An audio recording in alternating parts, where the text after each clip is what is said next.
হ্যাঁ, আমি বদলে গেছি। আমি বদলে গেছি আমার দায়িত্বের জন্য, আমি বদলে গেছি আমার পরিবারের জন্য, তোমাদের সবাইকে ভালো রাখার জন্য। মানে আখি, তুমি সবসময় আমাকে বলো বিয়ের আগে সারাক্ষণ আমি তোমার পিছন পিছন ঘুরতাম, তোমাকে দেখার জন্য চোরের মতো তোমাদের বাসায় পর্যন্ত গিয়েছি। আর বিয়ের পর মানে এখন কেন তোমার সাথে আমি আগের মতোই পাগলামিটা করছি না? বিয়ের আগে আমি শুধু একজন প্রেমিক ছিলাম, আমার কোনো দায়িত্ব ছিল না, অফিস ছিল না, বস ছিল না, বাসা ভাড়া ছিল না, বউ ছিল না, এমনকি বাবা মায়ের চিকিৎসার খরচ পর্যন্ত চালাতে হতো না। আমার পৃথিবীতে ছিল শুধু তুমি আর তুমি। তাই শুধু তোমাকে দেখতে চাইতাম, তোমার পিছন পিছন ঘুরতাম, তোমার জন্য পাগল হয়ে যেতাম। বিয়ের আগে তুমি শুধু আমার প্রেমিকা ছিলে, তোমার জন্য আমার এক্সট্রা কোনো খরচ করতে হতো না। কিন্তু বিয়ের পর তো তুমি আমার বউ, তোমার ভরণ পোষণ, তোমার দায়িত্ব, তোমার থাকা খাওয়া সবকিছুর দায়িত্ব আমাকে নিতে হচ্ছে। আমাদের বাসা ভাড়াটা এখন আমাকে দিতে হয়, আমার বাবা মায়ের চিকিৎসার খরচ আমাকে দিতে হয়। আর এই সংসারের পুরো দায়িত্বই তো এখন আমার। আর আমার চাকরি আছে, সেখানকার কাজটাও তো আমাকেই করতে হয় আখি, বসের মন জুগিয়ে চলতে হয়। তুমি সবসময় আমাকে বলো না আমি তোমার পাশে শুয়ে থাকি, কিন্তু তারপরও তোমার সাথে হাসি মুখে কেন কথা বলি না? কারণ আমি তখন চিন্তা করি, আমি ভাবি যে আমার বউটার মুখে সবসময় হাসি কিভাবে ধরে রাখতে পারবো।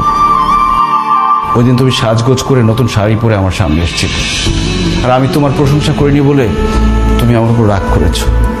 কিভাবে আমি তোমার প্রশংসা করব? আমি তো তখন ভাবছিলাম যে আমি কিভাবে আমার বউকে আরেকটা নতুন শাড়ি কিনে দিতে পারবো, কিভাবে আমার বউটা সবসময় সাজগোজ করে থাকতে পারবে, সেটা নিয়ে ভাবছিলাম। আমি প্রশংসা করতে পারিনি এই জন্য। আমি 9টা থেকে 5টা পর্যন্ত অফিস করি, মাঝে মধ্যে এক্সট্রা কাজও করি।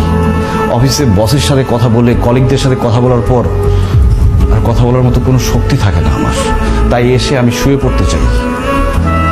আখি, দিন শেষে আমিও মানুষ, আমি রোবট না। আমিও ক্লান্ত হই, আমারও ঘুম আসে, আমার ঘুম আসতে ইচ্ছে করে। তুমি সবসময় বলো না কেন আমি কাজকে সবসময় প্রাধান্য দিই, বসকে সবসময় প্রাধান্য দিই? আমার বসকে যদি আমি প্রাধান্য না দিই, আমার চাকরিটা চলে গেলে আমি তোমাদেরকে কোথায় রাখবো, কি খাওয়াবো?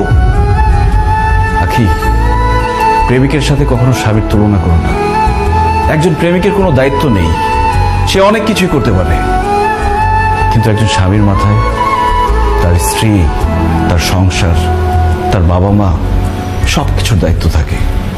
আর একজন স্বামী নির্দিষ্ট একজন মানুষকে খুশি করার জন্য চাইলেও অনেক কিছু করতে পারে না।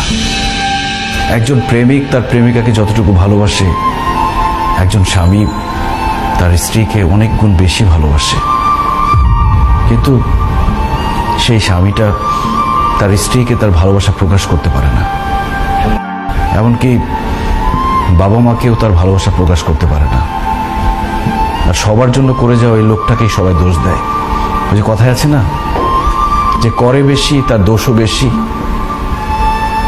আমি দোষী হয়ে তোমাদের মাঝে থাকতে চাই, তারপরও চাই তোমরা যাতে ভালো থাকো, নিরাপদে থাকো।